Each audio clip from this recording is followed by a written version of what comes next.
I'd like to call to order the April 3rd, 2012 meeting of the Bowling Green Board of Commissioners. If you would be kind enough to stand with us, please. We have with us tonight to offer the invocation Rodney Goodman from Habitat for Humanity.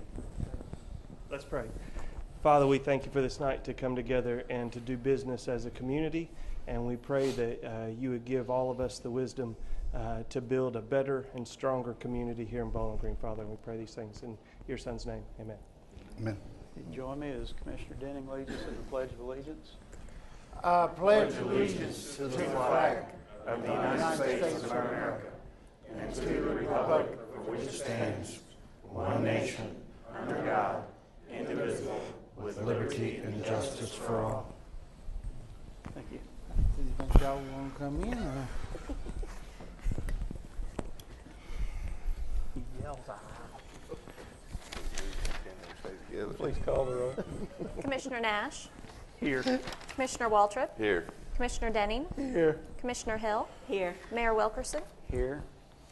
First item on the agenda tonight is a public hearing. Mr. DeFebo, I'll Yes. turn that over to you, sir. Sure. Thank you, Mayor.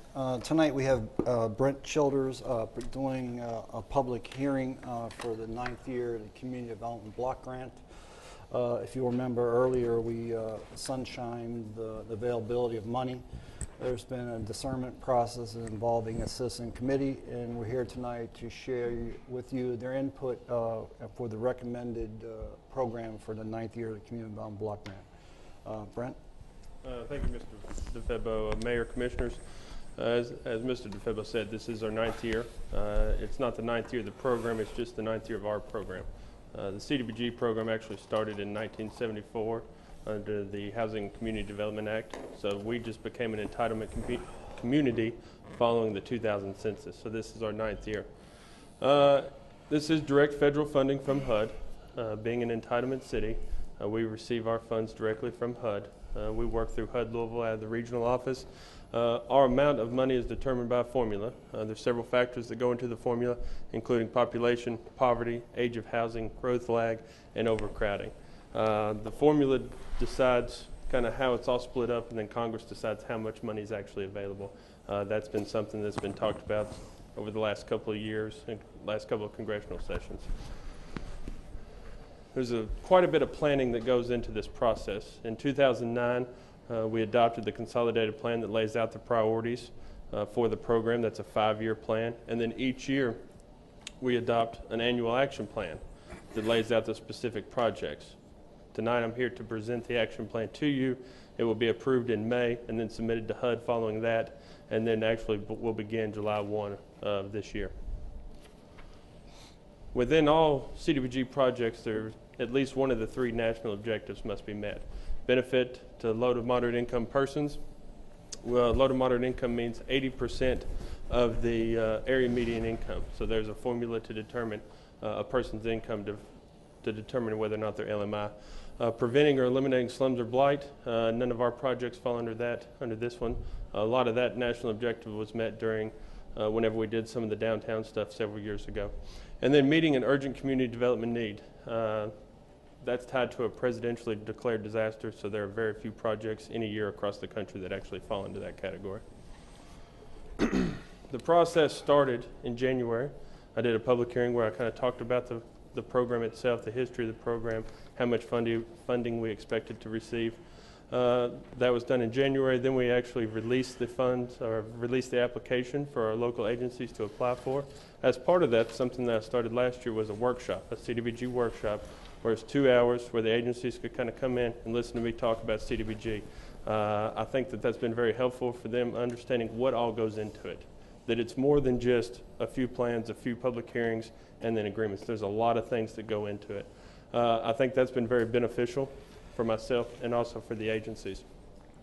The application process started in late January, ran through late February. We gave them about 4 weeks for the applications. We received a total of 11 applications, and I think the total request was $694,000 is what we had requested this year. We had a citizen committee appointed by the City Commission to review those applications and make recommendations. Tonight I will be presenting those recommendations to you. From those recommendations, I drafted the plan, We entered the comment period that was advertised in March. Now we have the public hearing. The comment period will end on April 16th, and then I will present the formal plan to you all for approval. Talk about the May approval. I've already talked about sending it up to HUD in May. Then we enter into the environmental regulatory process and also the implementation of the plan. Some of the projects will require some environmental review. Some will be able to start in July as intended. So now we'll get into the recommended projects. First one is $25,000 for the Bowling Green Warren County Welfare Center. This is a rental and utility assistance program that they have. This is, I believe, our third year of partnering with them. Should provide assistance up to 165 persons. It's $150 of one-time assistance. The Bowling Green Human Rights Commission for their Fair Housing and Outreach program. This is a partner organization of ours for the last several years, and this is the marketing and fair housing outreach to the community, also taking fair housing complaints and working through those issues. This is a new partner of ours. It's the WKU Research Foundation, also known as the Alive Center here in town. $18,000 for GED and ESL classes for primarily Spanish-speaking adults. Expect to serve 75 persons through that. Let me ask you a question. Yes, sir. The human rights, go back to the human rights. Yes, sir. Is that the same amount that we gave last year? It's a slight reduction. I think last year was $33,000 without having my budget numbers in front of me. There was a portion of that funding out of that 33 that was allocated for a specific line item in the budget that they didn't expect to expend, so it should balance out to be a cost neutral. Any other questions? Let's see here. I already did a Life Center. Habitat for Humanity. This is a project that's kind of unique. Habitat is developing Durbin Estates. I don't know if you're familiar with that. That's off of Glen Lily Road. That's a piece of property that they've owned for, I think, somewhere around 15 years. They will be the developer of the property. We're assisting them with utility and infrastructure installation. They received funding, approximately $240,000 from Kentucky Division of Water through Western for the stormwater development part of it. We're paying for streets, sidewalks, utility, and then they will be actually building affordable housing through their own programs. So we're not building the houses, we're just paying for the some of the development costs as part of that. This is geared to be a sustainable development. Rodney's here if you have any specific questions about the development itself, but it's bringing in some new aspects of stormwater management and also some new aspects of development. They expect to serve 4 homes initially. This is kind of phase 1, phase 2. Once it's all built, it is designed to have 35 to 40 homes upon full completion. Housing Authority, this is another partner organization of ours for several years. This is for their Small Business Center. This is in partnership with WKU Small Business Development Center, where they provide economic counseling, technical training, technical assistance to people who own a business or are wanting to start their own business. They expect to serve 100 individuals, 18 small businesses, and create 5 new jobs. Similar but different, Community Ventures Corporation. Community Ventures does the training and technical assistance part also to small businesses, but what they also bring to the table is they're a micro lender. Micro lending is $500 to $35,000. They're recognized by SBA as one of the top micro lenders in the nation. And that's something that's really kind of unique because it's really hard to go out and get a $500 loan, a $1,000 loan, a $1,500 loan. So that's something unique. They're expecting to serve 30 businesses. Where are they located? They're right on the square, on the College Street side. Trying to think of the address. Just this direction from Spencer's, between here and Spencer's. I can't think of the exact address. Sorry. Community Action of Southern Kentucky, a long-standing partner of ours in a variety of projects. This is for the child care services. They operate 3 daycare centers, all within the EC, the NRSA, whatever you want to call it. So it's all in income-qualified areas. They expect to serve 250 people. And also with Community Action, as part of their transit program, transportation services for disabled persons. So people that cannot access the regular transit, they can use this service to meet their daily needs. It's more than just going to the doctor. It's doing all the things that we do every day, going to the grocery, going and running your errands. It's anything that you would normally ride a transit for. This will at least provide those same services. Wendover Place Apartments, this one's kind of unique. This is a fully developed apartment complex. There's actually 2 apartment complexes. This is out Russellville Road, I think past the Parkway on the right there. It's Walnut Valley and Wendover Apartments. They experienced flooding in the May 2010, like many other places across town. They had never had any issues before until that event. Since then, they've had about 3 or 4 flooding occurrences every year, and it actually gets inside of the apartments. These are both of these complexes are tax credit properties, so all of the people that live there are income eligible under CDBG, also because they're eligible under the tax credit program. So this would be paying for stormwater installation infrastructure to prevent that. That's turned into a real problem for them and also their residents. We also have funds budgeted for the administration cost of the program, $69,000. It's eligible up to 20%. This is a 14% request. Expected funding for the next year is $496,000. That number could change up or down a few $100, $1,000 plus or minus. We won't know until I get the final approval letter from HUD, probably sometime in May. But that number came from a call from the director of the HUD Louisville office, so I feel confident in using that number. That's the end of my presentation. The comment period runs until April 16th, so if anybody has any comments, they can submit them to me in writing, either through email or by letter, and I'll entertain any comments or questions tonight. I have a question for you. The stormwater management project at the apartment building is number 26 on our list of stormwater projects that we're going to do, and it's indicated that it's a $750,000 fix. How is $100,000 going to fix the problem? The $100,000, I'm not familiar with the stormwater program and the $750,000. The $100,000 will prevent the flooding that is occurring on the site currently. I think it's the installation of pumps to move that water across into another retention area. So the $750,000 project, I'm not aware of. Someone from Public Works would have to answer that question. Okay. Melissa's here if you'd like. Are you familiar with it, Melissa? I'm just looking at the information that you gave us. Nice pass, Brent. Right, and a lot of those are real preliminary estimates. That area and that part of town, we just know since 2010 has experienced just unusual, it's changed. Something we feel has happened underground, and so we know it's going to be a big fix. We don't have a specific solution for the big picture, but I know Jeff met with the property owner, and Brent's right, some immediate fixes to just protect them, not necessarily the area in general. So whether it be some flood walls, maybe at the entrances into the apartment commonplaces, and pumps to get it over to an adjacent area. But the bigger picture, no, that probably wouldn't touch a bigger solution, which we don't really have one at this point. Okay.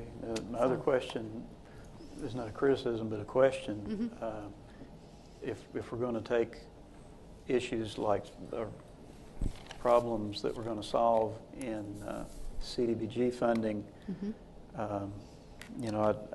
I presume that it needs to be done. That's not my point, but it's 26th on the list here, yet we're going to Right. fund it over And I don't these. know how the funding works. Maybe other areas might not qualify for that funding.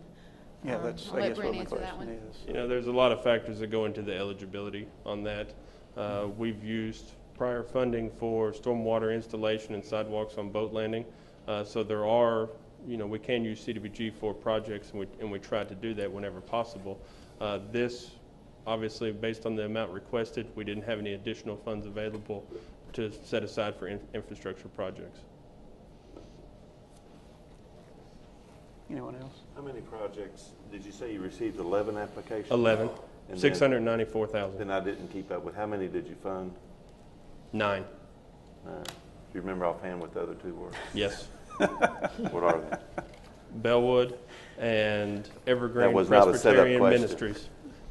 What was the last one? Evergreen Presbyterian Ministries. All right. Yes, ma'am. I'm assuming if we do not receive that full amount, will these Then I awards would adjust allocate them? the adjustments throughout. I have to meet the regulatory percentages for public service and administration, and in talking with all the applicants, they understand that those amounts could change, up to $100, $200, once you spread it across all those applications. So all these projects would remain, but their amounts would decrease? Right, yeah. I don't expect enough of a reduction to have to do away with any project whatsoever. Since Rodney did our prayer, I'll say something. The Durbin Estates, I went over there for a couple of hours back several months ago, and that is really going to be a nice, a good fit for that side of town, take care of stormwater issues, but the housing in there, all that's going to be fabulous. Congratulations on that project. Okay, this is a public hearing, so if there's anyone present that would like to make comments, we would invite you to the microphone. Seeing no one step forward, if there are no other comments, then we'll conclude this public hearing. Next item on the agenda is our awards and recognitions. Mr. Febo, do you have anything? I do not have any, Mayor. I have a couple of things here. I want to extend our thanks for their years of service to Wanda Palazzi from the police department. She was administrative assistant after 22 years of service. She lasted with Doug as long as she did, I don't know, but we wish her well. And then Tony Russell, who's a fire apparatus operator and EMT in the fire department, retired after 23 years of service. I wish both of them well in their retirement. And then one last item. I want to welcome Scout Will Barrett from Troop 710, working on his government badge. He's with us tonight here in the front row. Thank you for coming. Hope we don't disappoint you this evening. All right. I'm sorry. Mr. DeFebo, City Manager comments. Two items, Mayor. The first will be a need for an executive session. Kate will read the reason. Pursuant to KRS 621810B for the deliberations of the future acquisition or sale of real property by the city, but only when publicity would likely affect the value of the specific piece of property to be acquired for public use or sold by the city. So moved. Second. Motion by Waltrip and second by Hill. Please call the roll. Nash, Yes. Waltrip, Yes. Denning, Yes. Hill, Yes. Wilkerson. Yes. The second item, with your courtesy, is last year we passed a new fireworks ordinance in the city and went through an amendment of that. During the amendment process, we talked about the need to better educate the public. So our creative staff, Laura Harris and Kim Lancaster, over the last couple of months, with the help of different players from the police and fire department, have put together what we would like to share with the public as an educational video. We wanted to sunshine it here and use you as a beta group to see if you were comfortable with it. And so I give you Laura Harris, who's going to be a presenter. She's our graphics designer, and her and Kim have put this together. Welcome. Good evening. Like Mr. DeFebo said, tonight we're going to be presenting a Spotlight on Bowling Green program that focuses on the fireworks education and safety. And we had three main goals that we wanted to achieve with this program. First, we wanted to educate the public on being a good neighbor and using common courtesies when using fireworks in their neighborhood. A person should notify their neighbors prior to their event, make sure that the fireworks will not damage their neighbor's property, and to clean up debris afterwards. Second, safety precautions should always be used when using consumer fireworks. Excuse me. A person should follow the age restrictions on the fireworks packaging. A garden hose, a bucket filled with water should be nearby both when they're using fireworks and afterwards for cleaning up. And one should plan for a location where people and property will not be endangered by the fireworks. Lastly, enforcement will be complaint driven. The Bowling Green Fire Department will respond to a fireworks event if necessary. The general idea of the program is that we just want the public to be safe, courteous, and have fun when they use fireworks. So I'm going to show our program, and then afterwards we'll take questions and comments.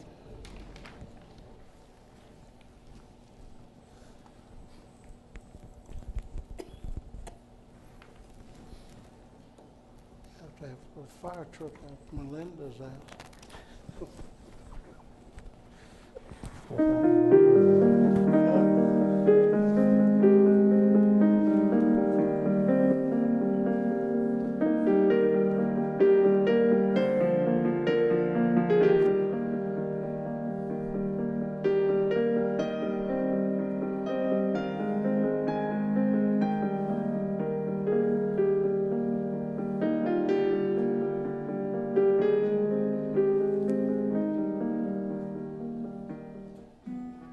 Celebrating special events are even more memorable when using fireworks.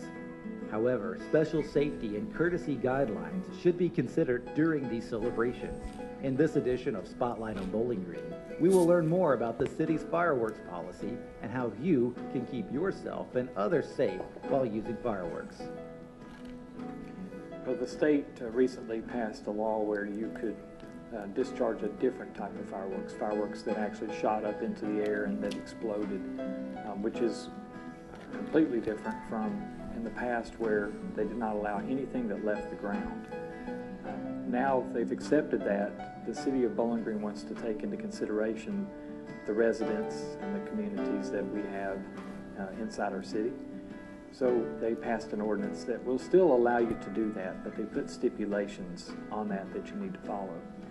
Those stipulations are that you have to be at least 18 years or older to purchase the fireworks, and that you are not allowed to discharge those fireworks from a moving vehicle or a vehicle, and you're not allowed to discharge them on any other person's property, of course, without their permission. There are 3 different types of consumer fireworks that are allowed to be used by the public. Each type has a different regulation on who can use them. There are 3 types of consumer fireworks. The first type, type 1, can be used by those under 18 with adult supervision. Those types, descriptions would be your sparklers, your fountains, your torches, your wheels, spinners, and smoking devices. Again, they can be used with by minors, but they need to be age appropriate. You do not want a young child running around with a sparkler. Sparklers are approximately 2,000 degrees when they're burning. They very easily ignite the child's clothing, or the child could be burned with it.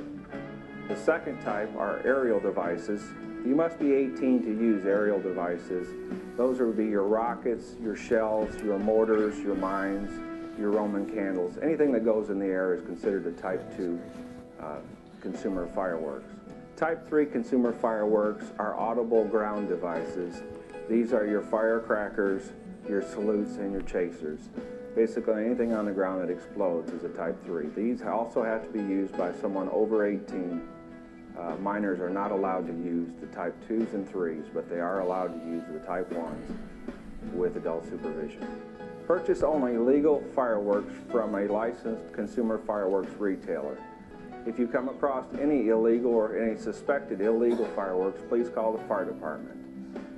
In order to keep you and your family safe, it is important to follow these safety guidelines. You should never carry fireworks within your pockets. Always keep a bucket and a water hose handy in case there is a fire or a mishap. If your fireworks fizzle out, consider them a dud. Do not try to relight. After you complete your fireworks, put them in a bucket of water and let them soak before discarding them in the trash to prevent a trash fire. During certain times of the year, you are required to obtain a special discharge permit from the Bowling Green Fire Department before you can use fireworks in the Bowling Green city limits.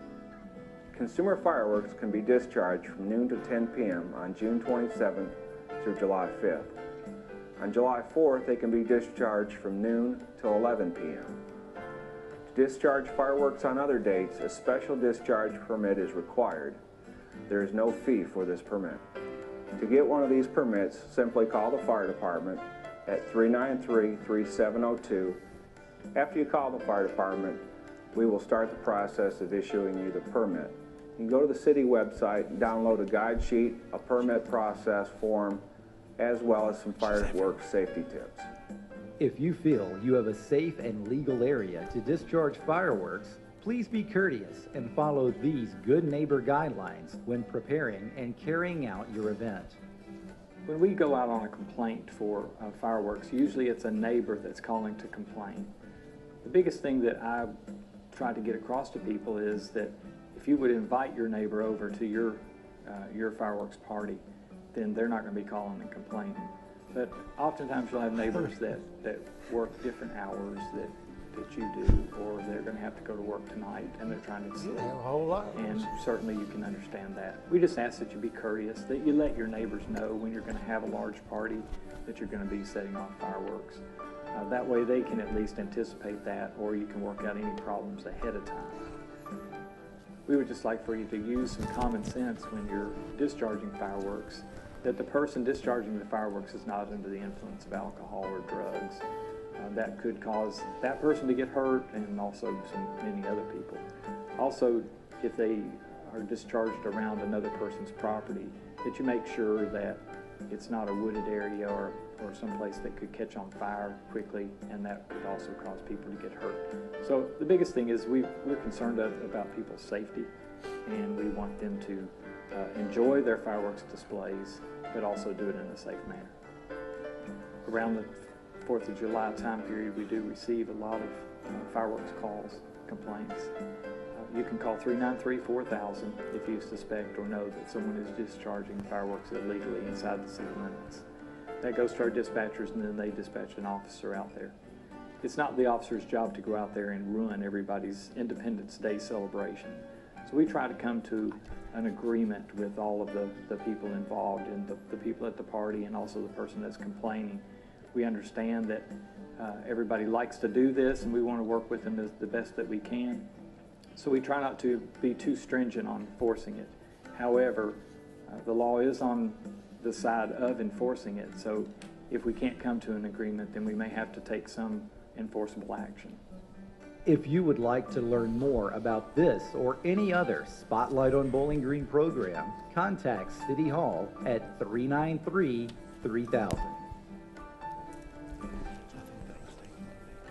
Excellent presentation. Good Good job. I want to thank Laura and Kim. I think, well, first of all, I don't want to be presumptuous. Do you all have questions, or do you want to address any of the subject? It was a delicate balance for us. We were trying to take the educational route, leaving the public policy route to your, deferring to you, because you already decided on that, and hopefully we've done that. Which one of those big explosions was Melinda's house? I'm not sure. We had a lot of fun watching it. Thank you. Great job. I do have a question. Yes, sir. Go ahead. And I really don't want to open this can of worms again, but I didn't see anywhere in the Spotlight on Bowling Green the 200-foot rule. What I heard was that if you believe that you have enough space to safely discharge fireworks, then be courteous in doing so. And we went through that last 4th of July. A lot of people think they have enough space, but they don't. So is there a reason that was left out? I'll take it. We were trying to mirror what policy you passed. And you were well aware of the commission was the 200-foot rule. So we didn't speak to that. We spoke instead to the educational component that we told you we would. If this wants to be amended, we're here today to take your input about amending it. But we didn't know how to weave that balance and based on what you passed. So we tried to reflect what was passed in the resolution, even though that may have been inconsistent with state laws or state precepts. Okay. I don't know. I thought that was pretty good. I don't know where to go from there. All right. It's an outstanding answer. Okay, thank you. You should be up here. That's right. Anyone else? All right. Thank you, Mr. DeFebo. Again, I want to thank Good job, the the staff. staff. I think they did a nice job. I'm sure we're all very proud of Channel 4. I watch it a lot. I'm sure you all do. I think we're being watched tonight, I'm told. So, good job. Way to go, Laura. Yeah, this is Laura's coming out, so pretty big deal for her. She did a nice job. Yeah. Great job. All right, nothing else. We'll look to, I need a motion to approve the minutes of the regular March 20th meeting of 2012. So moved. Second. Motion by Denning and second by Hill. Please call the roll. Nash, Yes. Waltrip, Yes. Denning, Yes. Hill, Yes. Wilkerson. Yes. This portion of the meeting is for public comments. If someone in the audience would like to make a comment regarding an item that is not on tonight's agenda, please step forward. Hearing none or seeing none, we'll go straight to the first item on the agenda, which is second reading of ordinance 2012, number 6. Ordinance rezoning real estate. Ordinance rezoning 0.91 acre of a tract of land containing 1.779 acres from OPC Office and Professional Commercial to LI Light Industrial, located at 944 Searcy Way, presently owned by CLP Properties LLC and PBW Development LLC. So moved. Second. Motion by Nash, second by Waltrip. Any discussion? Just one comment, Mayor. Yes, sir. When these corporate entities are buying property or getting them rezoned, we usually only get one of the names of the principals involved. Is there anything wrong in us when, and I guess this is Steve Hunter's baby, to make sure that we have the individuals of that corporate entity signature too? I guess I'm asking the question. I'm not sure I'm following you saying. Well,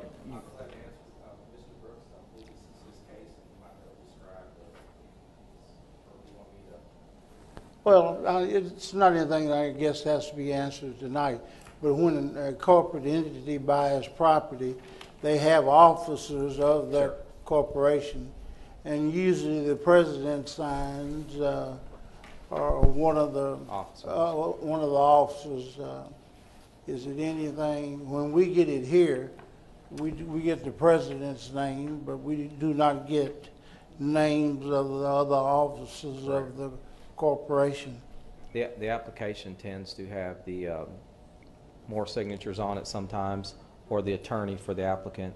The binding element sometimes will have signature or two, but we typically check the corporations and make sure we know who the officers are. But state law requires us to zone the property under the name of the actual property owner, and in this case, these are the property owners, these corporations, so they're the actual applicants. And I think the only name you probably saw was on the binding element page, signature page, or the application. And again, Mr. Brooks may be able to describe why there was two corporations or how the partnerships are split up here, but we do check them. I'm fine. Okay. Any other question? Please call the roll. Nash, Yes. Waltrip, Yes. Denning, Yes. Hill, Yes. Wilkerson. Yes. Second reading of ordinance 2012, number 7. Ordinance amending Code of Ordinances. Ordinance amending Chapter 8, Cemeteries of the City of Bowling Green Code of Ordinances to make various administrative amendments. So moved. Second. Motion by Nash and second by Waltrip. Any discussion? Please call the roll. Nash, Yes. Waltrip, Yes. Denning, I don't know whether my question would fall in to number 2 or whether or not it would fall into the other item pertaining to Fees? fees. I think it'd be fees. Okay, thank you. You're welcome. But you're welcome to bring it up. My, at any time. my vote? Yes. Yes. Thank you. Hill, Yes. Wilkerson, Yes. Municipal Order 2012, number 45. Municipal order approving the promotion of Chris J. Buchanan to the position of Fire Apparatus Operator, EMT, in the Fire Department. Second. Motion by Hill and second by Nash. Mr. DeFebo. As Mayor Wilkerson acknowledged, Mr. Russell has retired, from our Bowling Green Fire Department. That sets into motion a whole chain of events involving promotion. I asked Greg Johnson to come forward to put in promotion his name for fire apparatus operator EMT. Greg? First, I'd like to say a few words about Tony. I think all you guys knew Tony, and he was probably the best sergeant I ever worked with in the fire department over the 25 years that I was there. And that's saying a lot. We've got some sergeants in the room, so I think they know they've got a lot to live up to on his behalf. He set a good example for everyone. He was good at every aspect of his job. He was generally well liked by everyone too. So I don't think there was anybody that was happy to see Tony resign. But he got a good opportunity. His wife got a good opportunity in Florida, and so they moved to Florida. I'll take it back. There's probably one person. I know one. I was gonna say, I know one at least. There'd be one in the department that was probably happy to see him resign. That would be the guy we're here to talk about, Chris Buchanan. Chris is another great employee. We're fortunate to have so many good employees. Chris performed and did an excellent job in a very competitive testing process. He's well respected by the people he works with, and he got a fantastic recommendation from the captain he works with, Terry Bucklew, who's a 27-year veteran of the department. So that was good enough for me, and I'm here to recommend Chris without reservation. So thank you, and if you have any questions, Chris, you want to stand up, let him have a look at you. Congratulations. He's ready with a 10-minute speech. Thank you, Chris. Yes, sir. I think his wife's doing I'm sorry? His wife's with him. Chris, do you want to introduce your wife there with us too? Fiance, excuse me. You misled me now. Thank you for coming. I know he appreciates the support. All right, any other questions? Please call the roll. Nash, Yes. Waltrip, Yes. Denning, Yes. Hill, Yes. Wilkerson. Yes. Municipal Order 2012, number 46. Municipal order approving the probationary appointment of Gary L. Miller to the position of fire equipment mechanic in the Public Works Department. So moved? Second. Motion by Nash and second by Walter. Mr. Febo. On February 1st, Randall Hendricks retired as the sole mechanic at our fire department. As is our desire, we look for opportunities to redefine efficiencies within the city. With the blessing of Greg Johnson and with the help of Mike Grubbs and Jeff Lashley, we have reordered this position and brought it into Public Works. This fire equipment mechanic will be allocated to work on fire equipment. The benefit of having it in Public Works is that the economy of scale would benefit the fire department. Before, one person it would be hard to get a lot of work done. This way you have the economy of scale of having others help you.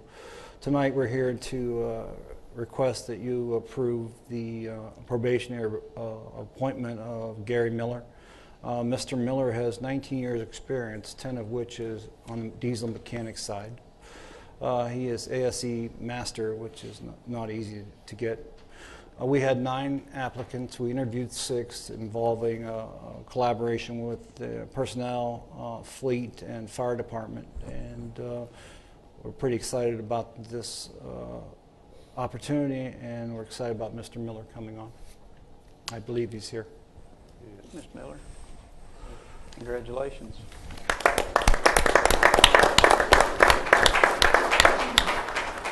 And you, young lady with him. And yeah, I'll ask who the young lady is with you as well. Who is the young lady there with? This is my wife, Tammy. Tammy, glad to have you with us. I know we appreciate your support. 22 years, I appreciate your work, and we all agree. Glad for you to be here. Thank you so much. Thank you. Any comments? Please call the roll. Nash, Yes. Waltrip, Yes.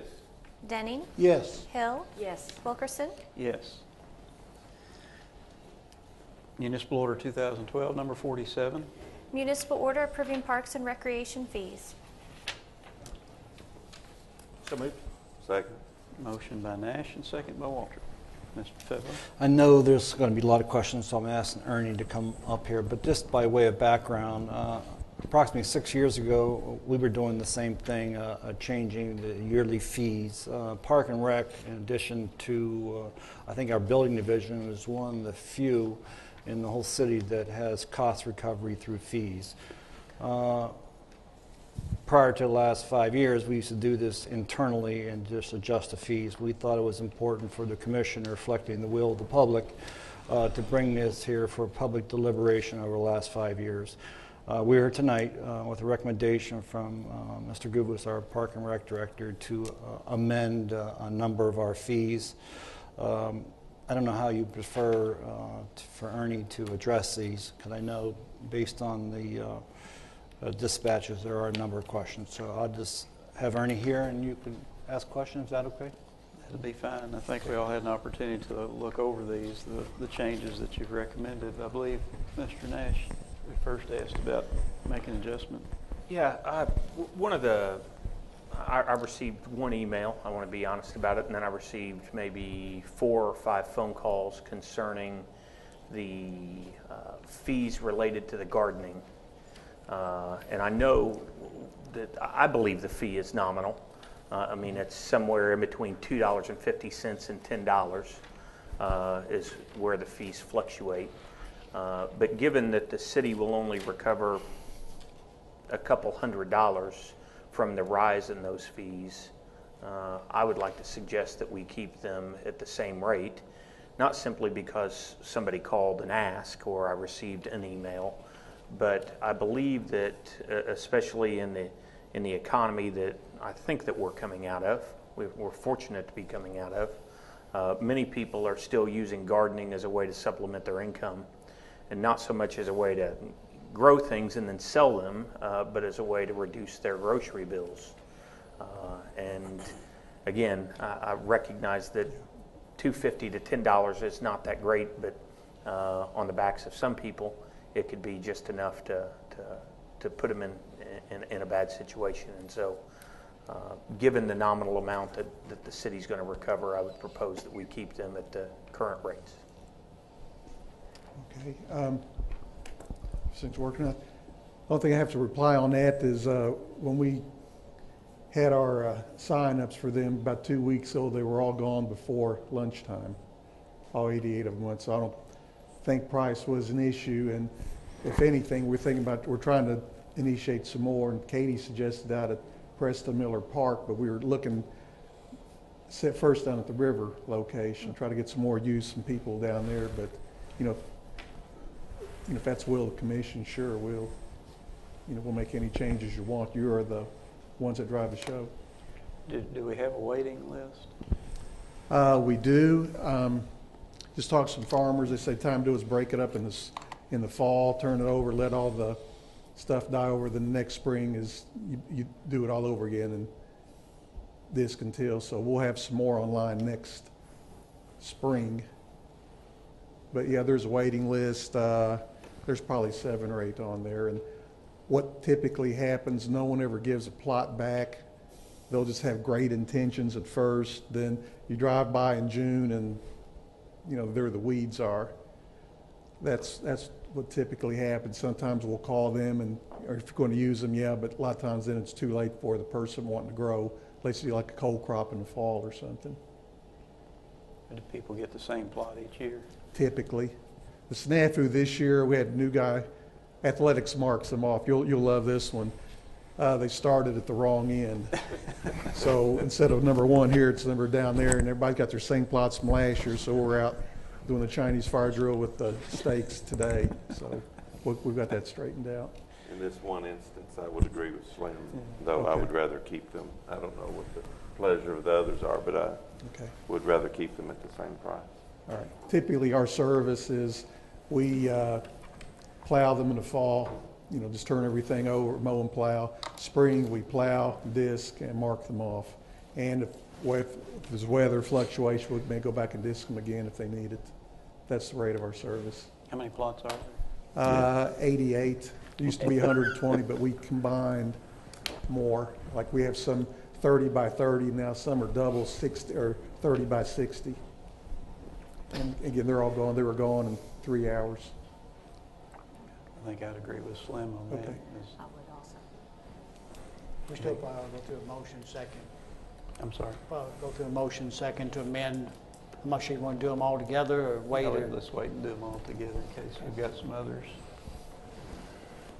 Any others? I don't have any others. The one thing that I did want to note is that with the exception of one fee related to the adult, it was either dodgeball or kickball, there is not a fee increase of over $10.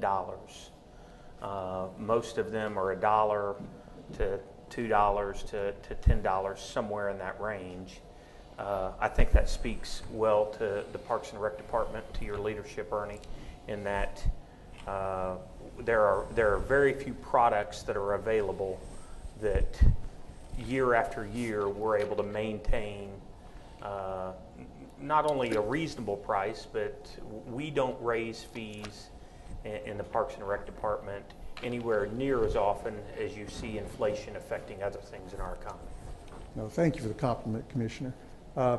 Last thing we want to do is raise fees. We're the fun and games people. We want people doing things, and fees are the last thing we want to raise. If there's going to be any kind of barrier, we're more in trying to get people active.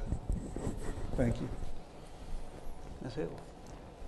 Mr. Goes, City Manager mentioned that we've been doing this for the last 5 years, bringing it to the public, itemized like this.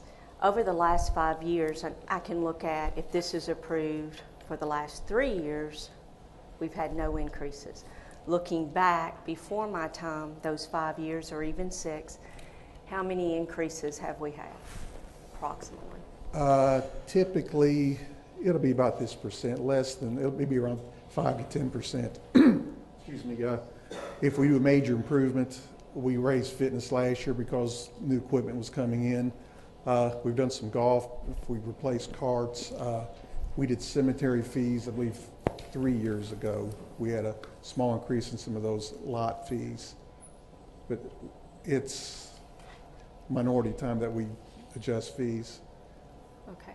What methodology did you use to decide who had a fee increase, what programs did, and which ones did not?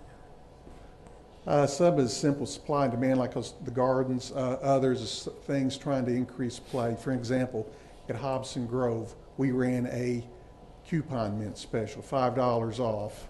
And my number, I don't have all of this month's numbers, so I'll give you back to February. Last year we played 10,727 rounds. If my numbers that will include March come in as I think they're coming into our estimates, we'll probably hit that number into March, 1st of April. So we're getting more play down there. Revenue's up about 18% also. So just from that experience, it showed us, well, let's rethink the way we're doing things, and it seems to be working right now. It's, it also kind of matches the value of the course. We can justify a higher rate at Crosswinds because it's a nice course. Walkers, Little Middle, and Hobson, its location and condition of the course, to me, it warrants more of a value for the golfer. And numbers have shown that rethinking is helping. When people come in and play, it's a green fee. Most people ride a cart there. Then there's also, you'll buy drinks, teas. You lose enough balls or you may run out of balls. There's, things like that, and a small amount of clubs and bags, shirts, things like that. But you'll generate some more sales other than green fees. One of the things, a few of the things I am having trouble with, as you can imagine, looking through the way I feel, if we're going to increase one fee in one area, Yes, ma'am. let's increase them, even if it's $1 across the board. I don't think any program is exempt. You mentioned Riverview, Hobson Grove. I have a real hard time after all the controversy we've had over our golf program, and I didn't want to mention that first thing, but for us to tell our citizens of Bowling Green that we are going to cut those fees in half for a program that's losing us more money in our whole golf course, our golf program. That really concerns me. Then, still on golf, we have our VIP program that, correct me if I'm wrong, the way I understand this, people or citizens pay a fee up front to be a VIP member. Then they get a discounted rate at the courses. Right. So they're paying this fee up front, whether they step on a golf course or not. Most likely they are. But they're the ones we're increasing their fees. They've already said they believe in our program. They're willing to pay this fee, and we've increased their fees. Granted, it's $1. It's $1, right. But why didn't we increase all golf courses by $1? My next thing, looking at the programs at the community centers, the different sports programs, why not increase them all? How come some of them in the rentals we have, some of them we don't, some of the programs get a fee increase, some of them don't? I just can't understand the philosophy behind this. Yeah. You know, there's different things. Some are supply and demand, and some are what the market will bear. For instance, the picnic shelters, kind of a more supply-demand thing. Than if you look, you're paying about $2.50 an hour for the use of a picnic shelter. Not much. Riverview, it was a $5 rate decrease. It's not half. It's half if you look at the 9-hole walking rate, but the rest goes a $5 discount from the year before. And again, that came from the coupon experience we had. We're asked to look at something different, try to generate more play at Riverview, more revenue. And this, we reduced the price enough, we're getting more play and more revenue. Like I said, I'm for getting people active, get them out playing, but it appears the revenue's following the participation numbers too in this case.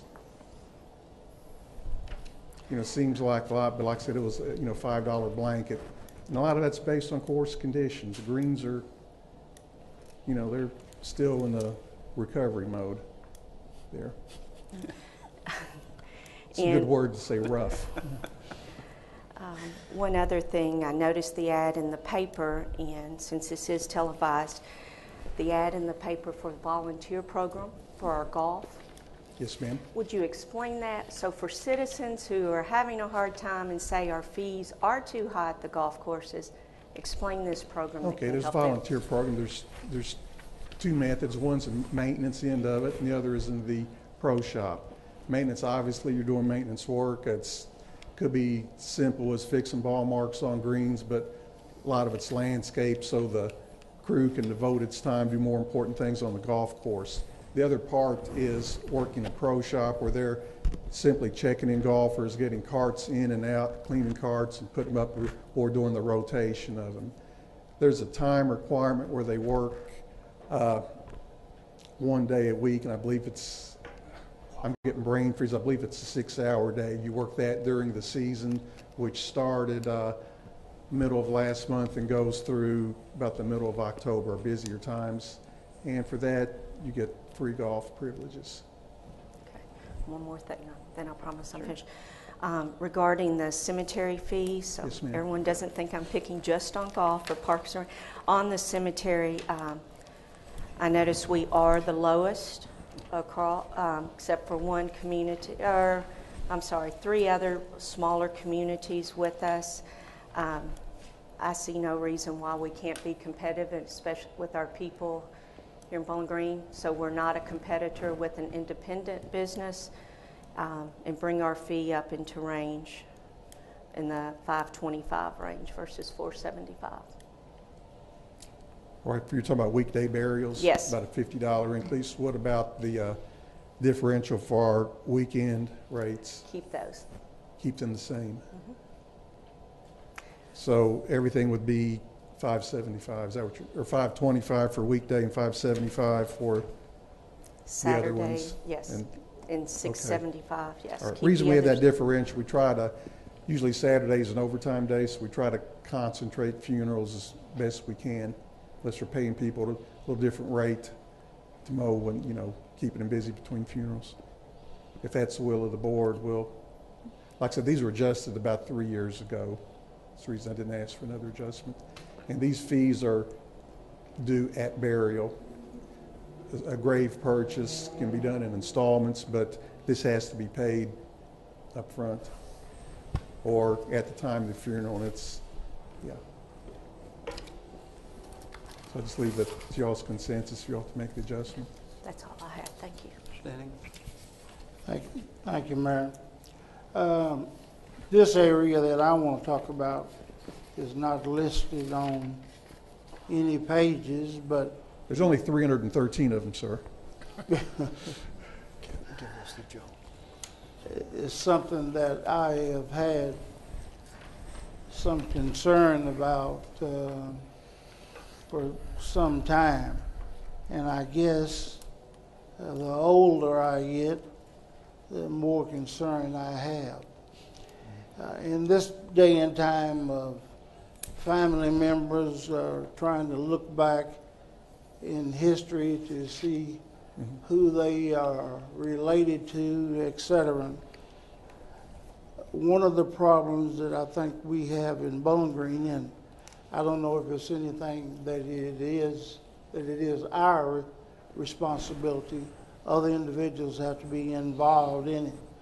But when an individual is buried in our city cemeteries, we bury that individual, put the dirt up where it could settle, and that's it.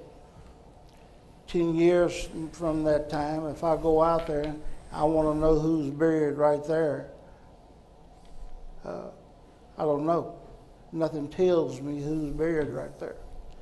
And when I say others have to get involved, funeral directors have to be involved in this process. I would love to see us someday or another have a stone. We can get a stone maker somewhere or another in the country that would put Joe Denning, born 1975, died so on and so on. Right now we can't do that. And if anyone's asked where is the money going to come from for that stone, have the funeral directors have it a part of their burial process and their total fees for burying that body. And it's a permanent marker there forever. Some family member wants to know about something, and they're putting things together. They can go there and say, well, old Joe Denning kicked the bucket in '82, whatever the case may be. I say it to be comical, but it is something that I really have some concern about, because I've got relatives that I've known that are buried out in Mount Moriah prior to the city of Bowling Green taking it over. That when I was a little boy I grew up with, they out there. They're out there somewhere. And that's just a thought I have. Yeah, I heard that, and we're computerized now. It's cemetery records, Ponham Cemetery software is what we use, and we have the majority. We had to start from scratch when we got the system, so all 28,000 burials that there had to be researched because the old system was compatible with us. So we're verifying everything, but as far as genealogy goes, it's pretty much computerized now. There's one version where eventually we'll get online for just internet research. But if you go in our office now, we can tell you exactly, hopefully, who is buried at what site and get you on that way. But you've got a good point. Physical markers, it would add to the cost of somewhere. A simple foot marker, probably around $400 now. They used to be around $2, now they're more. You also should, just my recommendation, just being acquainted with the business, if you're going to specify something, I'm not trying to sell monuments when I retire or anything, but granite, polished granite. You could look at something 100 years old, it looks like it was set out yesterday, where you can look at some of the soft stone things and you can't, like some of the military things, they're already eroded to a point where, they're not legible. But if you're going to do something like that, it may have to be addressed through funeral directors or even an ordinance change where, yes, everybody requires them. But, there'll be a cost involved, have to be picked up somewhere. Then if you look at the indigent burials, that would be another thing to consider too. And I assume you're talking about just our cemeteries and not making the private cemeteries in town. No, certainly not. Kevin and his people, they do whatever they need to do. I'm just talking about the city-run cemeteries. When we may have a barrel out there, at some point in time, there's going to be a stone there at that grave. Mhm. I've got a situation that of relatives down here at Woodbury Cemetery. My uncle has a marker. There's a grave next to his that does not have a marker. I know who's there. Then my aunt that raised me is over here. Mhm. So, and I realize prior to taking over Mount Moriah, I'm not asking no one to go back and try to tell me who's buried out there. Yeah, just last thing, there's also a timing issue over that. Some people, when everybody knows the final outcome's going to be, but some people just have a little difficulty going and seeing their own stone there. So spouse leaves, then, it just deals with your own mortality. But there's a timing factor. Some people just simply don't like to see the stone that's going to be theirs while they're still alive. So that's one thing to consider too. Like I said, it's a delicate issue, sir.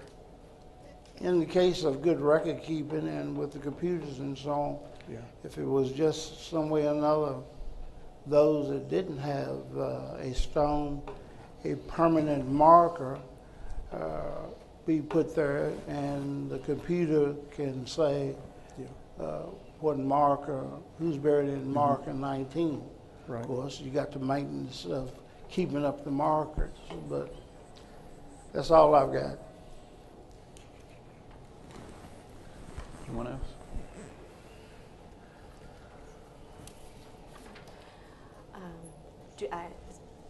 Mr. Attorney, do I understand this correctly? We have a motion on the floor to pass this as it is or amend it. But I personally would like to table this for all the fees to be reviewed. So, If that's a motion to table. You need a motion and a second, and we discuss the tabling part. Okay. I'll second. Motion by Hill and second by Denning to table the motion for review of the fees. Mr. Nash. What are we hoping to achieve through the review? If I understood correct, I can tell you I'm not going to be in support of raising all the fees simply because we're raising some of the fees. I think there's a balance on there, and I believe when you across the board start raising things, we might as well stop calling them a fee and just start calling them a tax. But there is the ability to recoup some money through things.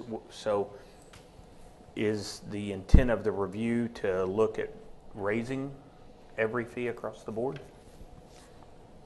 more justification on why fees are raised in certain programs and not in others. And possibly, yes, I would be in favor of increasing more of the fees than have been increased. Okay, I'm not on board with that, but yeah, I'm sure staff would want to know what their direction would be in that. I'd be in favor of looking at a little closer, maybe perhaps raising with the exception of the garden plots that you were talking about. I think you gave them some guidance put it on the work agenda for next. We can do a work session on it. Ernie can do a little more research. If you saw the spreadsheet Ernie did on the cemetery, I thought that was well done. Mm-hmm. Hopefully you all got that this weekend. Again, I want to thank Ernie for working on it over the weekend. Yeah, whatever we y'all get a little more background on where we've been and where we're coming to. The spreadsheet was a great idea. Yeah, 2 weeks ain't gonna kill us, right? Is there anything that has to be taken care of today? No, we want to do this, effective first, budget fiscal year. Okay. But I would like some, I know we've talked Riverview, cemeteries, and gardens. What would you like more detail on? I guess that's my question. Give me some direction so I can give you what you'd like answered. Okay. We've been doing this, I think you've said for the last, I don't know if I should say 5 or 6 years. If you have the data from all the fees, see where the fees have increased over that time period. If the data's not available, I mean, don't spend 200 hours trying to figure, but I would like to see a more longitudinal study of what the fee structure has been over a span of time. Yes, and on these programs, I just have an issue why some of them have a fee increase and some of them don't. Which one was it? Youth registration fee for youth kickball. Well, why do they have the $5 increase and youth dodgeball doesn't? Why don't we do them both? I just have a hard time understanding why some of these had increases and the others didn't. I just think we're better off if there are sports programs, if they're all youth and we raise one, we should raise others. I just don't see the justification. And we did focus quite a bit on golf, and we've said meeting after meeting that Parks and Rec is more than just golf. But in this, it seems like a lot of it focuses on golf. Some of these, I guess, just simply like kickball, we're expanding, T-shirts this year where they didn't get them last year. That's simple enough for you? Yes, I'd like. That's basically what we're doing. Yeah. Ernie probably has the fee structure ever since he's been director. What is new is sunshining it here. Because 5 years ago, right, it was just done administratively internally. Right. We made a decision 5 years ago there should be sunshine here because you approved the budget and thus you should decide what fees are, not us. Mm-hmm. So we'll put together something for you. And here's another That's example. the will of the board. Yes, ma'am. If I'm a working parent and my job starts at 7:30 a.m., why am I charged the increase, where if I have a job that starts at 8:30 a.m., I'm not charged? Okay. I know we have staff longer ratios, staff, right? But still, as a work, that's the only time I can get a job. Yeah. So I will have a hard time if that affects me. How come I get the increase, the others don't? Yeah. We try to be as a la carte as we can. If you need a certain service that, we charge accordingly for it. For that, it's just, staff time, more staff time. We have, staff to student ratios that we have to go by. We have to bring other people in, and there's cost to that. So the motion is to table with nothing changing until you come back. Is that correct? Yes, sir. That is correct. Yes, sir. Any other questions or comments? Okay, call the roll on tabling the motion, please. Nash, No. Waltrip, No. Denning, Yes. Hill, Yes. Wilkerson. Yes. All right, so that motion's been tabled. We'll move on to Municipal Order 2012, number 48. Municipal order authorizing and accepting bid number 2012-31 for fire department breathing air compressor, fill station, and cascade bottle system from Breathing Air Systems of Reynoldsburg, Ohio, in the amount of $33,377.04. So moved. Second. Motion by Nash and second by Waltrip. Mr. DeFebo. Anytime one of our firefighters goes into a fire, he carries his air survival unit with him in form of a bottled air breathing system. We refill those bottles ourselves. The machinery we use to refill these bottles is about 20 years old. And it's obviously critical that we have a system that works correctly, adequately, in order to support our firefighters during a fire.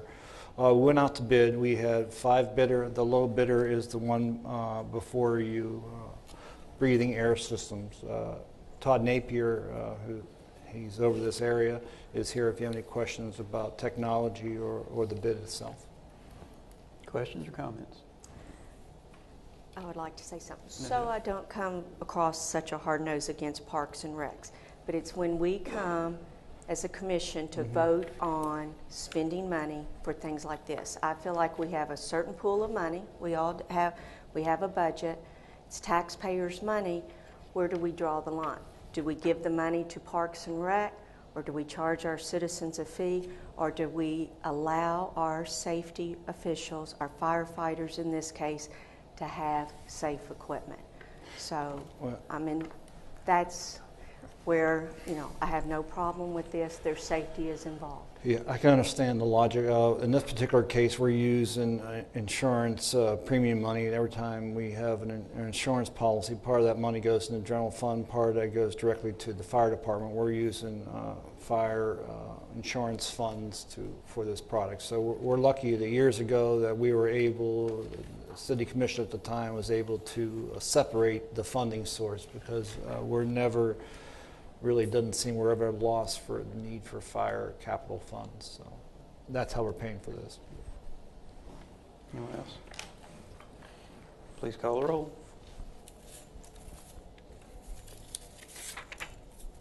Nash, Yes. Waltrip, Yes.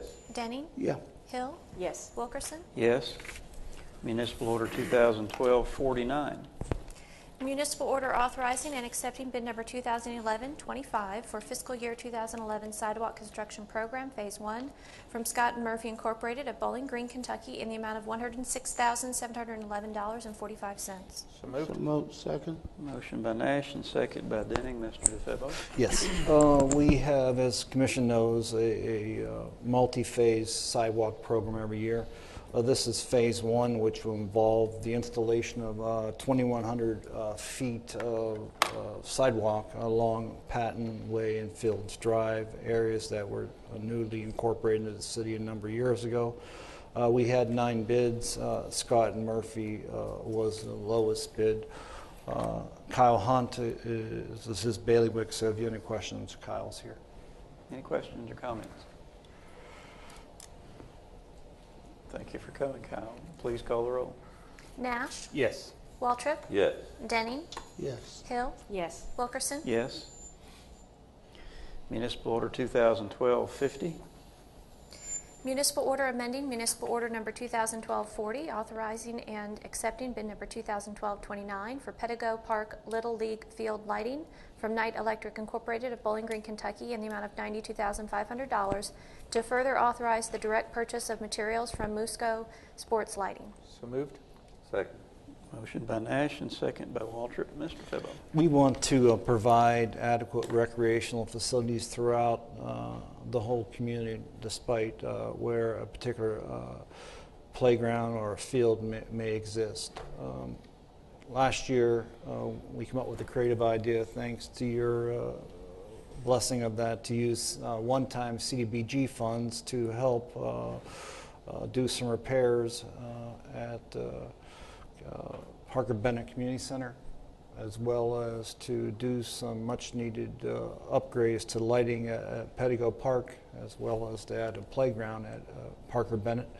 We're here tonight to ask you to approve a bid for installation of modern lighting at Pedigo Park Little League Field.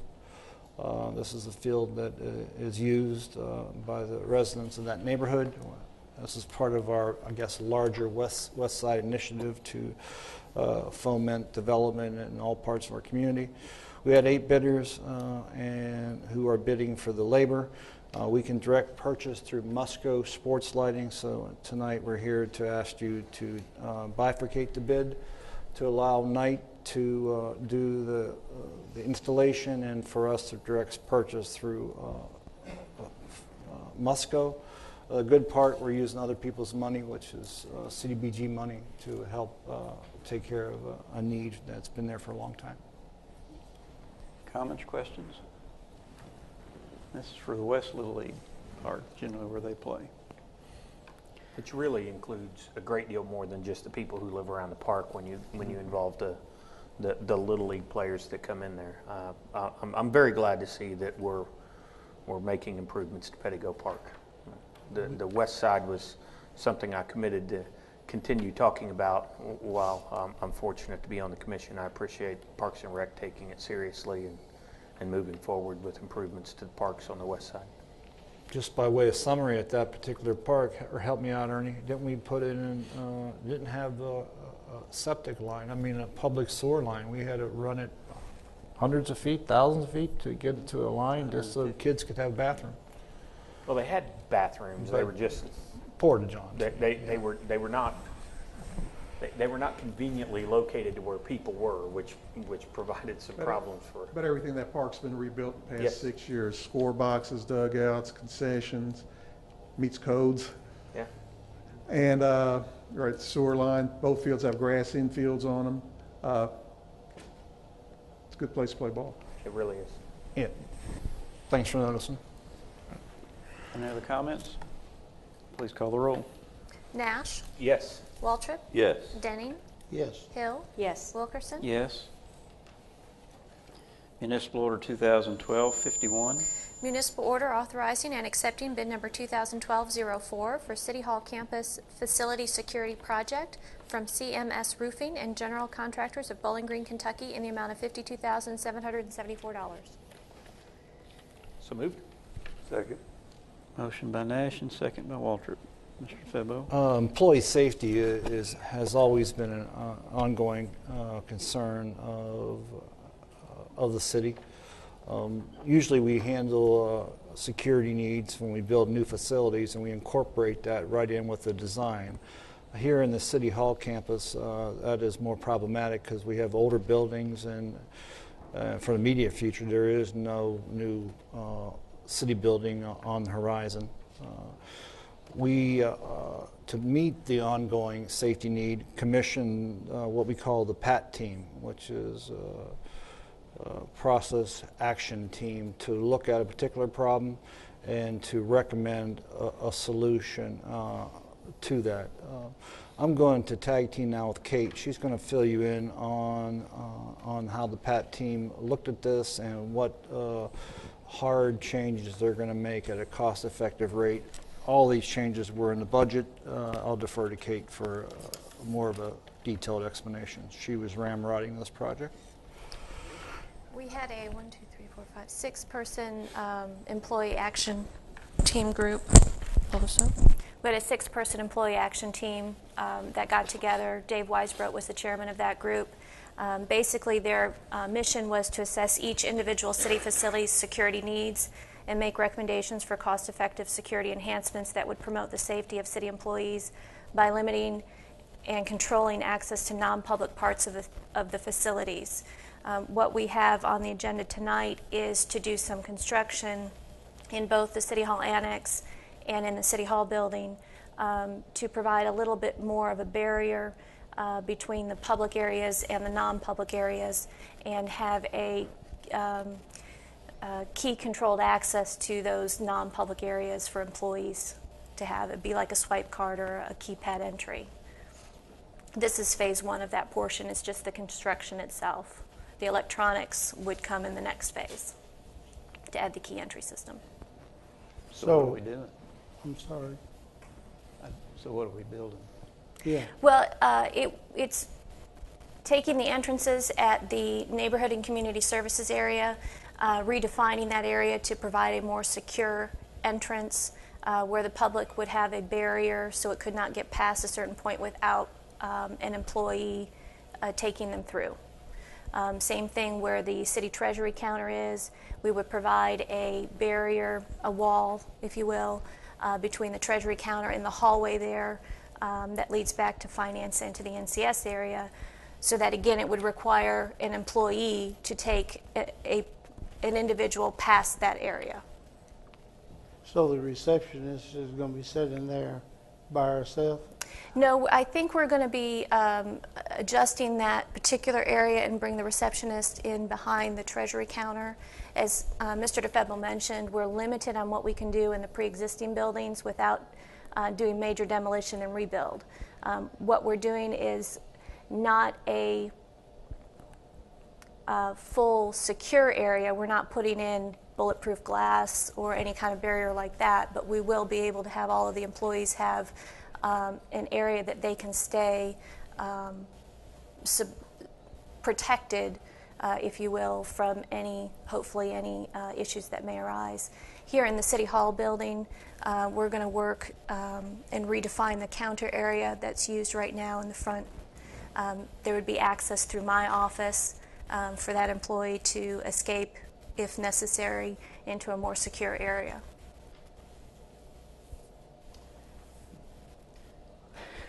Go ahead. What is going to be, or will anything be done going toward the mayor and the existing doorways right now, the door that goes into where the executive assistant office area is, and then what goes into the city manager and mayor's office, that door would have a keyless entry requirement, a passcode requirement for an employee or elected official to gain access to it. There would also be for the receptionist to have access to a buzzer to be able to allow the public through. Again, with being able to control access to non-public areas. I guess to add to this, this is something that the employees are fairly concerned about. And I am too, and I've mentioned this more than once. Here, coming up the steps from outside, where is Ashley going to be? Ashley would remain in the same location she's at. What we're going to do is we're going to redefine the counter space. She would gain entry to that. That would be a more enclosed counter, so that someone can't just come right up to her without there'd be a barrier between her and the public. We would put a doorway into the wall behind her so that she could gain access through my office, through the city clerk's office, going through the closet there. So it'll become a new extension of her office space. To allow possible escape down the fire escape. Right now, some of the employees are literally on islands, and they feel somewhat threatened by that. The proper solution is to do a new building redesign. That doesn't appear in the cards, nor do we have the money at this time. But we have to do something to provide some modicum of time for employees to escape some danger that they're exposed to every day, and provide some element of time. We have buzzers, but you're playing for minutes in escape routes. I don't want to overreact to this, but for example, in the police department, the fire department, you got to be swiped to even come in. Here, you just boom, you're right in Jeff's office. The public's in the bathroom before you don't even know who's in the where you eat lunch. You have visitors visiting where you eat lunch. Some employees are scared by that, so we thought a common sense way would be to provide some separation and a cost-effective way to allow employees not to be on security islands, to give them time to get with other employees to get out of the building and get to an exit if there's an issue. Owensboro has that already. You walk into their lobby, if you got to go to the restroom, you better catch somebody behind the window because you don't get any further. And the reason we did it with the process action team, which is employee driven, is because the best way to get consensus is to have employees participate in the solution. So that's why we did it this way. I'm all for employee safety as well, citizen safety. Just so I understand this, is there a law? If someone is going to harm an employee, they're going to get through whether this is passed or not. Why is there a law where we can't have metal detectors so we can detect if someone comes in this building with a gun or one of our buildings? Yeah. Would that I can cost answer any more this. than I can respond to this. In my former life, I was county manager in New York, and we protected all the judges as they do here. And that's a whole department costing overtime hundreds of thousands of dollars, because it's not just hour for hour. You got like a 0.3 factor, 0.4 factor with vacation time and all that. We would have to create we have to buy the equipment and basically staff it. We made the decision until we get to the point of building a real safe city building like we have in the police department, the fire department, and other buildings, that this is the least we can do. Provide some escape route. Right now, for example, Ashley's on an island. We've talked about it. Bruce and I, and we want to meet the public, but we're on an island too. I think the main thing to do is just try to buy some people some time. I mean, my office is not part of this. I'm up next, by the way, but my office isn't part of this. But, you know, what we have, I have a panic button in Mace. I always laugh. The panic button's great. The police officer can arrive there in time to arrest a person if that does something to me. But, you know, that's about it. But I think the main thing that some of the employees were at least some feeling of a little more safety, a little feeling of a little distance. You know, even in my office sometimes, particularly my paralegal's not there. If I've got my back turned, I'm on a computer, I look up and somebody's in my office. I never knew they were there. And some of the other officers like that, somebody go in City Hall Annex, they're roaming. You know, they're all over the building without any type of supervision or anything else. I'm just not clear on what construction we're doing. We're putting a wall up on the far end of the counter at Treasury. Mayor, can I speak? Yes, sir. If I'm on or not. We've had several situations in our building where we have an irate person come in. We've had shouting matches in the hall, not with them, but they've pretty irate. We've had some situations at the reception counter where Keontae sits. Keontae is the same situation Ashley's in. She's sitting in a box. She has nowhere to go. My proposal was to connect her in with the Treasury ladies where it's a continuous counter. She would enter her position from behind the counter. That way, if someone ever did get aggressive with her, she would have a place to go towards the back. Right now, she's a sitting duck. I hate to say that, but that she's only got one escape, and that escape is right in front of the person that's being aggressive with her. So you got to build that counter around. We're going to build that counter out and close her in, just a continuous counter, meeting it up with Treasury, and give her an opening to get in and out through Treasury. The other thing we're going to do is put up a glass wall right in front of where Lisa Cooper sits, where the license offices start. Mm-hmm. That way she can see customers coming in to meet with license. They go out like they do now, but they would have control of that entrance. Keontae would have a buzzer where she could buzz people in and out to see Lisa or whoever they need to see in license. And it controls access. We've got people that wander back in our kitchen, wander back in our copy room. We don't know when they're in the bathrooms camping out. We need more facility control on who's in our building. I've got people that just, if Keontae's on the phone, they might just wander on back to IT or my office, and all of a sudden I look up and like, who are you? I just feel like we need some designated public areas. We need designated employee areas. I think even the old courthouse has that, and BGMU has this, and that's all we're trying to accomplish. I don't believe there's any question about the need for it. We're just trying to figure out what you're building. Yeah, that's the main things we're doing in Annex. Is just a glass wall right there where the water fountain is, and then to enclose Keontae, and some modifications, I think, back in the back where you go in for building permits. And Melissa's, I'm sorry, I may have stole your thunder, but I just heard about the details today. I'm speaking on behalf of Dave Hayner, who will manage this project. But just like he says, similar things in the building permits division. Because right now, if nobody's sitting at that desk, you can walk straight back. So they're going to reconfigure the door and have more of a window area for Dawn and Laura there. And then if they want to go further back, somebody has to buzz them in, or they have to be an employee with, when we do the next phase, with the card or whatever we decide to go with. If you think about Public Works, how it's set up now, it's almost ready to go.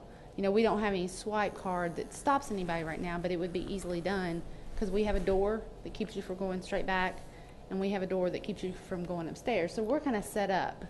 You know, once we install the equipment, we'll be good to go. So trying to get the other buildings set up like that. He mentioned Annex, Building Division. It'll be similar for Ashley downstairs. They'll just, where she goes in to sit down, that'll be closed off. So you can't get in there.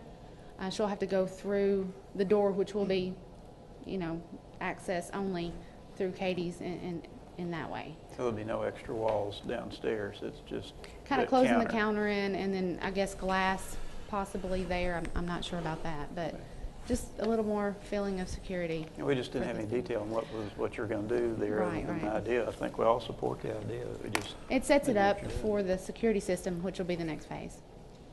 Okay. Any other questions?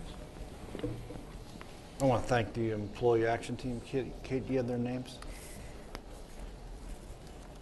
Please call the roll. Nash, Yes.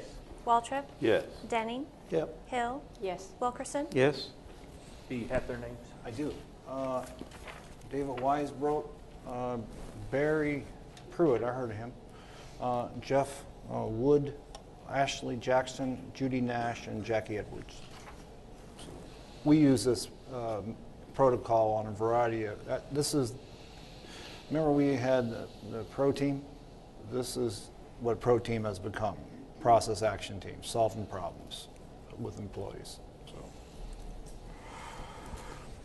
Okay, Municipal Order 2012-52. Municipal order authorizing the mayor to execute a lease agreement with SH and FH Properties LLC for property located at 328 East 10th Avenue. Second. Motion by Denning, second by Waltrip. Mr. DeFebo. This is a private lease we have to provide space to our esteemed city attorney. We've had this for I believe 9 years. First 9 years we were, the rate for lease was fixed at $1,200. Our landlord has decided that he needs a little more money, and so has asked for a $200 increase. We find it reasonable given if you take the past 9 years and amortize that over inflation, and the space is adequate. We would love to have Gene here, but there's no place to put him. But given that and in proximity to all of our needs, we recommend approval. Gene, you want to add anything about it as a user? No, we've been happy with our landlord. Like I said, since we've been there, he's painted the place, he's put new carpet in, he's put skylights in. Every time we've had a problem, he's responded quickly. I think I figured out, I'm not very good at math anymore. I think this is like a 16% increase, but I think if you amortize it over 9 years, it's like a 1.5, 1.6%. We're locked in at this rate for the next 3 years. Hopefully, it may depend on what happened, and the option years are our options, not his. So we can opt out at the end of either one of the next couple of years. If we do what everybody thinks we may do in the future, maybe spots will open up someplace else to move us, but we understand right now there's no place to put us. Anyone else? Please call the roll. Nash, Yes. Waltrip, Yes. Denning, Yes. Hill, Yes. Wilkerson. Yes. Municipal Order 2012-53. Municipal order approving amendment to the African American Museum funding agreement with Rote Incorporated to include African American Museum, Bowling Green Area, Inc. as a party and to authorize the second payment. So moved. Second. Motion by Nash, second by Denning. Mr. Febo. As the Commission knows, we're engaged with the collaboration with the African American community to build a museum to that heritage. The structure of that took in the first generation of action the use of Rote Incorporated to serve as the organization for accepting funds. They helped the participants put together a new 501c3, which is entitled, African American Museum, Bowling Green Area, Inc. And so this reflects that change from Rote to the new group, and also authorize as soon as they spend out the first payment that they be allowable to receive the second payment. So I believe Dr. Long is here if you have any questions. Any questions? Good to see you, Dr. Long. I see you brought many of your, I couldn't find you behind the camera over there. Thank you for coming. Any comments that you need to add? You did a great presentation last time. Appreciate it very much. Thank you. Any other comments? Please call the roll. Nash, Yes. Waltrip, Yes. Denning, Yes. Hill, Yes. Wilkerson. Yes. Municipal Order 2012, number 54. Municipal order authorizing the approval and submission of fiscal year 2003 annual plan for Section 8 Housing Choice Voucher Program. So moved. Motion by Hill, second by Nash. Mr. DeFebo. Anytime you receive federal money, incumbent with that receipt is the need for you to complete an annual plan to tell them how you're going to spend their money. So we're required, since we are the receiver of Section 8 Housing Choice Vouchers, to file an annual plan. It's important to realize that we serve 723 families in the Bowling Green, city of Bowling Green. That represents straight cash value of $2,718,496. So if you take the indirect modifier, it's well over $3 million of impact, and that's for rent paid to city landlords. It's also important to realize Brent and his folks are a high earner, the highest level of skill given out by HUD. What's that called? High performer. They're a high performer. So that's a pretty big deal in the HUD world. So we're here tonight to ask you to approve the plan. I believe it's in your packet. And we're pretty proud of how we help people and the investment we make into the community. Repeat again, how many families were we assisting? 723. 723. Vouchers, right? Oh, you want to? In FY11, we assisted 723 families. We have an allocation of 606 vouchers. So over the course of the year, some people come on, some people come off. But over the in FY11, we assisted 723. Follow. Yeah. Thank you. Thank you. May I ask a question? Yes, sir. Denny. What determines the growth of that number and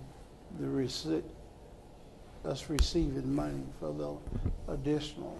The growth of our voucher number? Yes. Extra programs, competitive programs.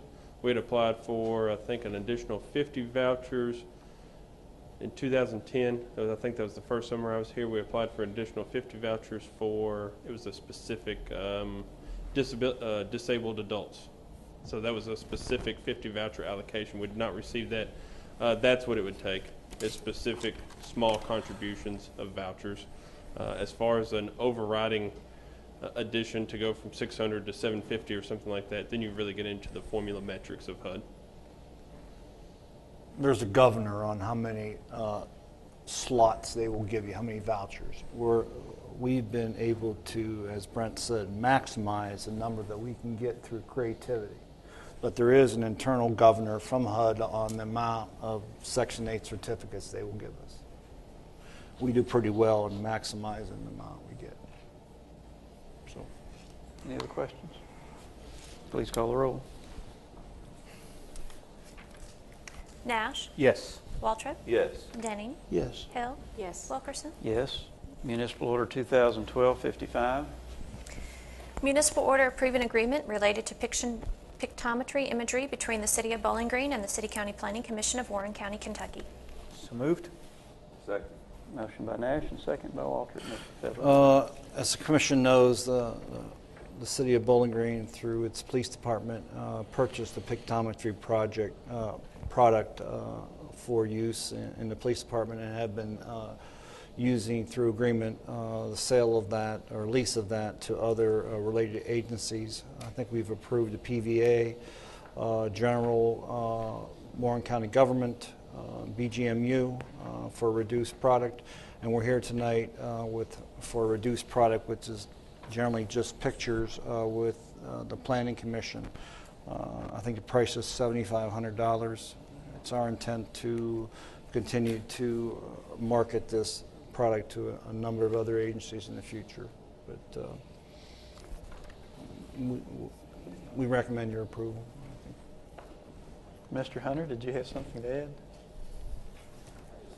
I just want to tell the Commission and the City Manager how appreciative I am that you guys are letting us piggyback on this agreement with the other agencies, and I think you guys know how important aerials are to our everyday job that we're doing at the Planning Commission. I would challenge no other agency probably puts as many aerials out on the street free to the public than we do. If you guys aren't familiar with that, at any time, any citizen can walk in the door. There's 9 of our 13 staff that are available anytime during the day to look up any kind of property for you. We have a file room where people can just walk in off the street, no appointments, and say, I want to look up my property.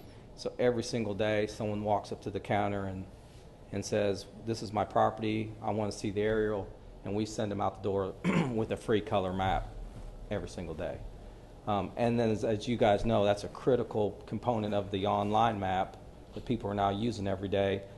Gene wrote an extra sentence in that agreement that gives the Planning Commission a little more leeway on how we're going to use these aerials in our GIS system. We're not going to use the program. We're buying the flat pictures to put in our GIS layer, and our goal is to put that on the online map.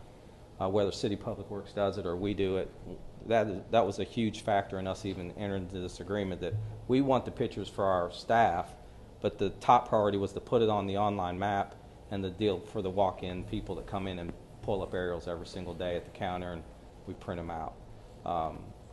And so again, I appreciate you guys letting us jump in on this project. Kevin even proposed it at no cost to us or piggybacking on the county, and we said we wanted to pay our way, and went into the same kind of sub-agreement as BGMU. So again, I appreciate that, and we're going to use these things every day for the citizens in the online map. And again, I'm not sure who's going to take the lead on getting those pictures on that map, but I think we're going to try to do it as soon as we can pick it up. We'll work it out with you. Same with us. So again, I want to thank you guys for letting us partner on this. Thank you, Mr. Hunter. Anyone else? Please call the roll. Nash, Yes. Waltrip, Yes. Denning, Yes. Hill, Yes. Wilkerson. Yes. First reading of ordinance 2012, number 8.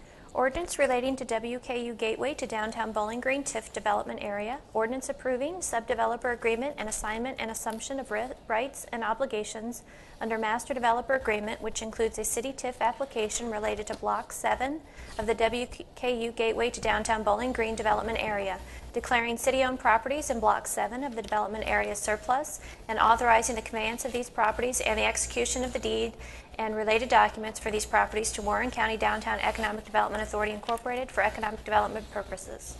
Moved. Second. Motion by Nash and second by Waltrip. Mr. Febo. I think there was a pretty good overview in a macro sense in the newspaper, I think, yesterday when Mayor, you were talking about how we had this triangle piece and that's no longer needed for parking for SkyPack, and now it's available for other development. Gene, you want to add basically to that in the detail? Well, like I said, the authority and the master developer have enticed, if that's the word, the developer to come in and use that little triangular section. And like everybody says, it's that would be probably a tough piece of property to sell to other places because of its location, its size, its dimensions. But there is a proposal for a dollar store to come in and build there with I think a possibility of a second business, retail business along there with it. It'll bring new jobs, it'll bring sales tax and everything else along there with it as well. One of the requests was made that the city purchased this property for SkyPack parking. Like I said, with the agreement with SkyPack, they've given up any interest they have in it. They don't need it anymore with the parking garage. So they've opened it back up for development. The authority has requested that we convey it to them without cost, because we understand that property is needed without cost is to make this project work and to go. I think once we convey it to them, at least they'll put their design standards on it and they'll convey it to the developer at some point in the future. Anyone? Please call the roll. Nash, Yes. Waltrip, Yes. Denning, Yes. Hill, Yes. Wilkerson. Yes. And municipal order 2012-56. Municipal order approving Warren County Downtown Economic Development Authority Incorporated operating budgets for fiscal years 2011-2012 and 2012-2013, the baseball park budgets for fiscal years 2009 through 2012 and 2012-2013, and the baseball park operating expense report for from February 12, 2009 through December 6, 2011. So moved. Second. Motion by Waltrip and second by Nash. Mr. Febo. In the various agreements that we have in relationship with Downtown Economic Development Authority and with the ballpark, there's requirements that we review their operating budgets as well as the budget for the baseball park. I think Mr. Brooks is here if you have any questions about these budgets. Kev, do you have any comments? Questions, comments? Yeah. Yes, sir. Mayor.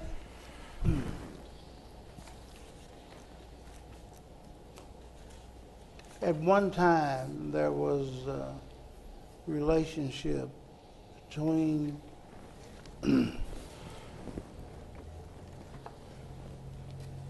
Downtown Economic Development Authority and DRA, which is no longer going to be funded by the city after this fiscal year.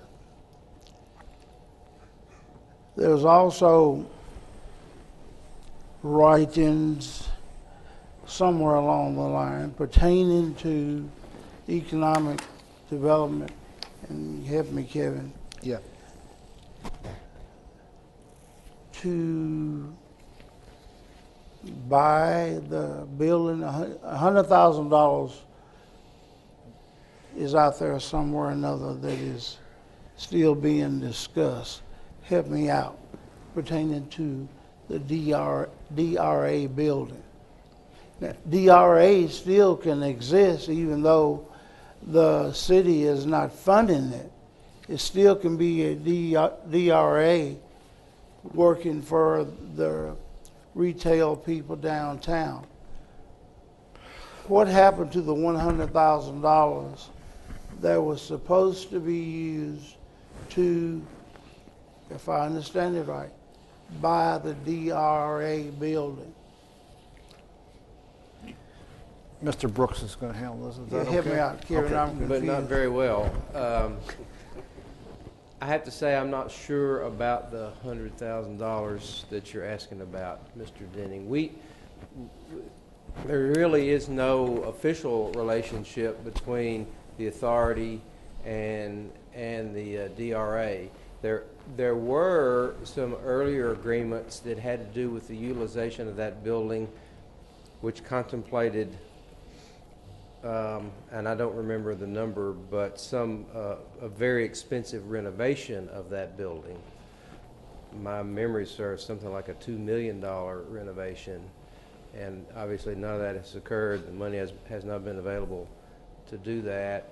I guess just generally, policy-wise, the authority would be delighted to see that building used and generating TIF revenue, and I'm not sure about the $100,000. Gene? Well, this discussion may be a little bit premature. That doesn't really have anything to do with what we're talking about tonight.